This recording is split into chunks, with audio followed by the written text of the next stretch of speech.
Hello and welcome back to the House of Ravenbrook, everyone. I'm Eric Marquette, here again with Ruby Sturt.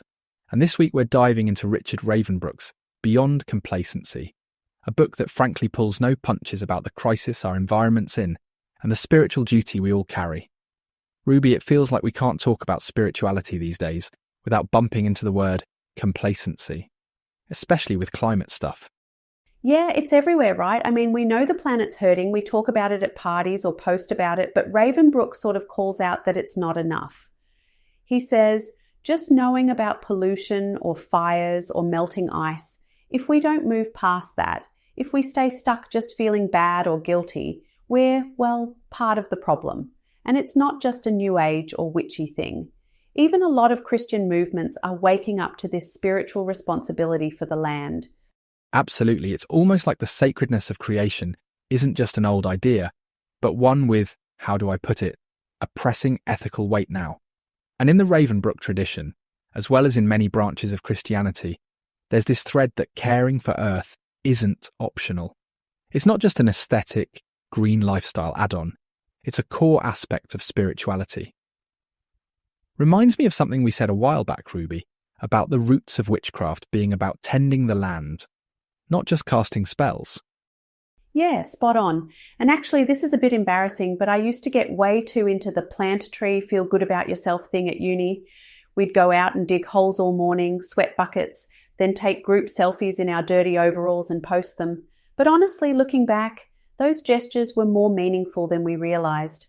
They're part of this ancient, sacred task, this obligation to reconnect. Yeah, the energy was probably half virtue signaling. But the deeper bit is, we were participating in something really old, seeing land as living, not just as a resource to be used up. That's foundational in Ravenbrook's writing, and in a lot of spiritual traditions. It is. And there's something in that, even if we sometimes roll our eyes at eco-activism. Ravenbrook's challenge, as I understand it, is moving everyone from band-aid awareness to a genuine sense of responsibility, or even reverence. So, bridging that gap, that's really how we start to answer the call, isn't it? Totally. And Ravenbrook's pretty direct when he talks about dominion, especially that old biblical idea from Genesis, have dominion over the earth. It's been used a lot as an excuse for, rinse and repeat industrial expansion, but he flips it. He says, no, the real meaning is about caretaking, looking after the world, not dominating it. That's straight up in Christian teaching too, if you dig into it. Right. And just to muddy the waters a bit further, there's that tension. The command to subdue the earth in Genesis, but also to serve it, to keep the garden, depending on which translation you're reading. The scholarship points out that the Hebrew words are quite strong, but caring and service are always attached to that authority. So, it's not license to exploit, it's actually a charge to steward, to tend, to preserve. Which brings the Christian view at its best almost in line with the sort of earth-keeping you see in the Ravenbrook tradition. Yeah, and that's the wild thing. There's overlap, even if the language is different. Both call us to pay attention, not just to how much we take from the earth, but how we care for it, heal it. It's not just for nature lovers. And I love how, in some places, this gets lived out. Eric, you mentioned before this story about English monasteries. I kept thinking about it. Yes. I visited this Benedictine monastery tucked out in the English countryside a few years back. The brothers dedicate hours every day to their orchards, their bees, the herb gardens, all of it. For them, growing apples or tending bees isn't just about the jam they sell, it's an act of devotion. You can feel this Edenic sense that work and worship are woven together. There's a humility to it, and dare I say, an implicit challenge to our rushed consumer approach. I always think of them as living parables, tending as a sacred act, not just a chore. It's not distant from what Ravenbrook's getting at. Dominion as guardianship, not conquest. That's magic, honestly. I reckon it's a reminder that no spiritual path has a monopoly on compassion for the planet. And also that we all, no matter where we come from, have a responsibility, big or small, to give back to the land that keeps us alive. Exactly. And maybe it steers us away from that sort of passive entitlement that comes from misunderstanding dominion. It's more accountability, less privilege. Which then begs the question, How do we move from spiritual agreement to actual change? And this is where Ravenbrook really throws down the gauntlet. He says it can't just be belief or good intentions, it's got to become action. And not that one-off action like just putting a recycling sticker on your laptop.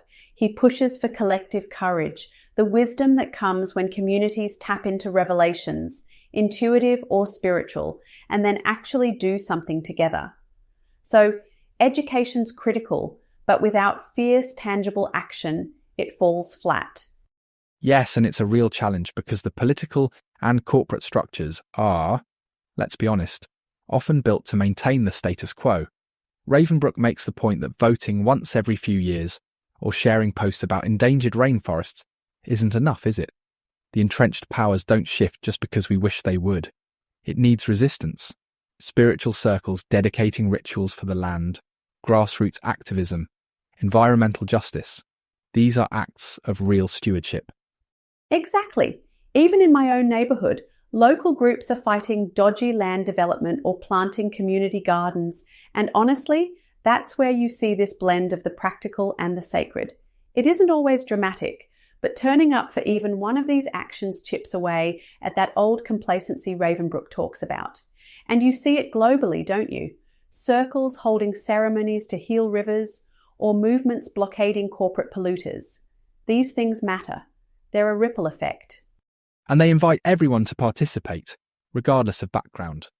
I suppose, as we close, what we're left with is a question that runs through all of Ravenbrook's work. Are we willing to answer the call and let our spirituality lead us into action, not just reflection? It's an ongoing challenge, but as we saw in the last episode too, transformative work always takes commitment, not just conviction. Yeah, and maybe it's a bit of a relief that it doesn't have to feel heroic or grand, just real. All right, Eric, shall we wrap for today? Thanks for hanging out with us, everyone, on the House of Ravenbrook. We'll be back again soon, picking up where this spiritual journey leaves off.